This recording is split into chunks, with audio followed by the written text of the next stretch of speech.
Welcome back, gearheads. In the 1970s, Detroit didn't just make muscle cars for the spotlight, they built a few that flew under the radar. Plain looks, serious power. These are Detroit's forgotten sleeper cars of the 70s. Number 10, 1977 Ford LTD II S.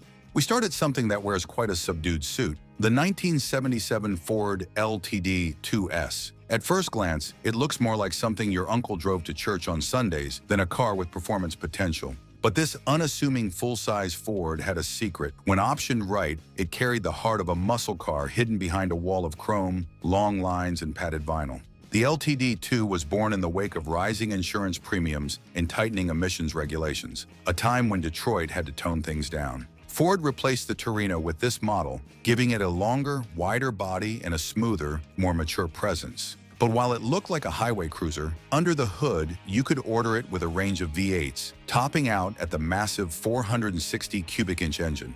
That beast produced up to 224 horsepower and 365 pound-feet of torque. Nothing to scoff at for the time, especially when most cars were shedding muscle for miles per gallon.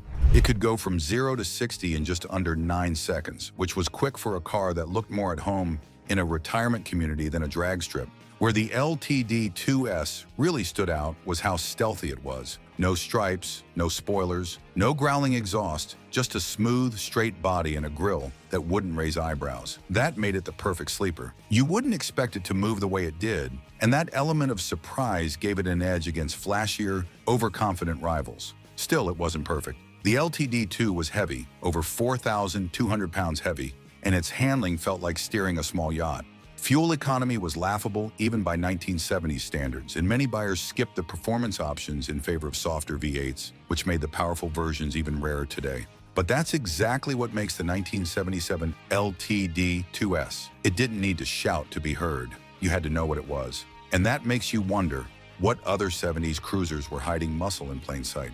Keep watching. Number 9, 1973 Mercury Montego GT. Following the LTD II's quiet power, we shift to another car that blended in without giving up its punch, the 1973 Mercury Montego GT. It wore the badge of a mature mid-sizer, designed for comfort and ease, but tucked beneath the surface was performance potential that most people completely overlooked. This was Mercury's answer to the changing muscle car era, toned down in looks, but still capable when ordered right. The Montego name had been around since the late 60s, but by 1973, it had evolved into a bigger, more refined car. The GT version came with some visual flair, hood scoops, sportier trim, and a slightly more aggressive stance, but nothing loud enough to make it stand out in a crowd.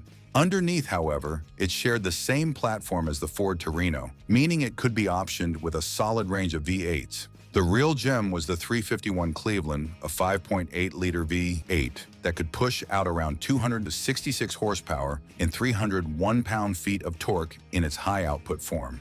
That translated into a 0 to 60 time of just under 8 seconds, respectable for a car that looked more like a company exec's weekend cruiser than a quarter-mile contender. The Montego GT's strength was its balance. It wasn't trying to be a pure muscle car, nor was it trying to be just a commuter. It struck an interesting middle ground. With the optional rally suspension, upgraded brakes, and a relatively stiff chassis for its time, it offered a surprisingly fun drive for those in the know. But it wasn't without compromises. The Montego GT suffered from a heavy curb weight and a growing focus on luxury rather than raw performance. Plus, emissions regulations started choking even the higher output engines by the mid-70s. As a result, many buyers passed it up in favor of more obvious performance cars or more affordable base models, making well-spec'd GTs rare today. Still, that rarity adds to its mystique. It's the kind of car you wouldn't look twice at in a parking lot unless you spotted the badging and knew what it meant. And just like that, we head into another forgotten contender, one that wore a badge usually seen on police cruisers, but packed something far more sinister. Number 8, 1975 Dodge Coronet 440.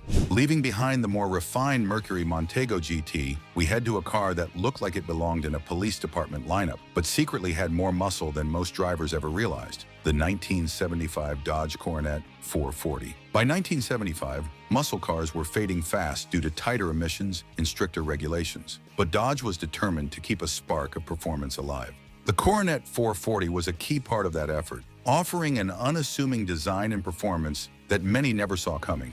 The Coronet 440 despite its name suggesting a more basic model, came equipped with an optional 440 cubic inch V8, capable of producing 250 horsepower and 355 pound-feet of torque. Those numbers were more than respectable for the mid-70s, especially when many cars were losing their edge in the wake of stricter regulations. In terms of acceleration, the Coronet 440 could reach 60 miles per hour in under 8 seconds, making it a surprisingly quick contender for its time, particularly for a car that looked more suited for family road trips than racing. Its greatest strength lay in its stealthiness. The 440 model didn't have the over-the-top styling of its more well-known muscle car cousins, like the Charger or the Roadrunner. Instead, it had a conservative design, making it hard for anyone to predict the power lurking under the hood. Yet with its strong torque and surprisingly agile handling for a car of its size, the Coronet 440 could hold its own when pushed to the limit. However, the Coronet 440 wasn't without its flaws. Despite its muscle car roots, the weight of the car, coupled with its soft suspension, meant it wasn't the best in handling. Plus, fuel economy was notoriously poor, especially with the larger engines. Still, for those who knew its true potential, the Coronet 440 was a gem. If you're enjoying the ride so far, don't forget to hit that subscribe button so you never miss the next hidden gem we uncover. Number 7. 1972 Buick Centurion 455. Shifting gears from the more understated Coronet 440, we come to a car that had the elegance of a luxury cruiser but the heart of a muscle car, the 1972 Buick Centurion 455. On the surface, it looked like a comfortable ride for long road trips with its plush interior and classic styling. But underneath the sleek exterior, the Centurion was hiding a potent secret. Buick wasn't one to back down from performance, and this car was no exception.